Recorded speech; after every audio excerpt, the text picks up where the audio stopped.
आपल्यासोबत आहेत, त्यांच्याशी आपण या ठिकाणी बातचीत करणार आहोत। नितीन राऊतजी, आज अर्थसंकल्प सादर झालेला आहे।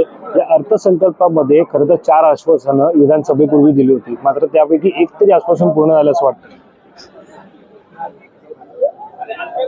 निवडणुकीपूर्वी दिलेल्या आश्वासनांचा एकही ओळ त्यांनी या भाषणामध्ये उच्चारले नाही।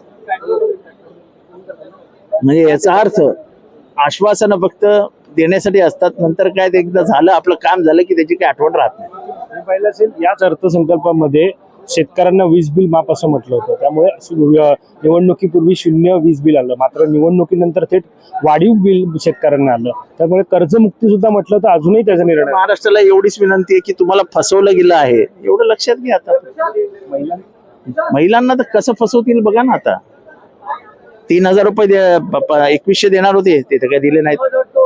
जेवढी तरतूद त्यांनी केली आहे याच्यावरनं स्पष्ट दिसतंय की अजूनही ती महिलांची संख्या कमी करणार। सर्व सत्ताधारी आमदारांचं एकंदरीत पाहायला गेलं तर म्हणणं आहे की 2100 रुपये पेपरवरती कुठे, पेपरवरती तर केवळ 1500 रुपयेच लिहिले, त्यामुळे 1500 हप्ता मिळणार नाही। आता ते हेही म्हणू शकतात देत नाही, जा काय करणार आहेत, निवडणुका जिंकल्यात ना। तुमच्या काय अपेक्षा होत्या?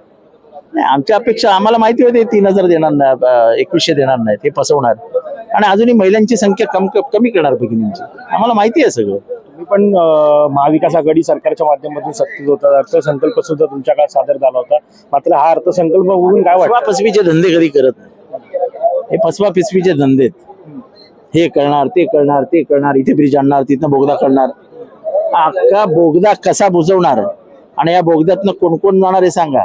हा पंचतारांकित अर्थसंकल्प आहे। 7वें आसमान पे, खाली बघूच नका, देखो 7वें आसमान पे, 7 heavens, this is a budget of 7 heavens। केवळ पायाभूत सुविधा, केवळ मेट्रो असेल, पायाभूत सुविधा नाही, पायाभूत सुविधामध्ये रस्ते येतात, गटार येतात, पायाभूत सुविधा पंचतारांकित पायाभूत सुविधा, 5 एअरपोर्ट, 5 बंदर, 5 महामार्ग, 5 बोगदे, असं 5 असं। आता 5 बहुतेक कोणीतरी सांगितलं असेल, जसं गुलाबी होतं तसं 5 करा। तर धन्यवाद आमच्याशी बातचीत केल्यानंतर। कॅमेरा पर्सन अवधेश परिसर, मी वैभव पाटील, मुंबई।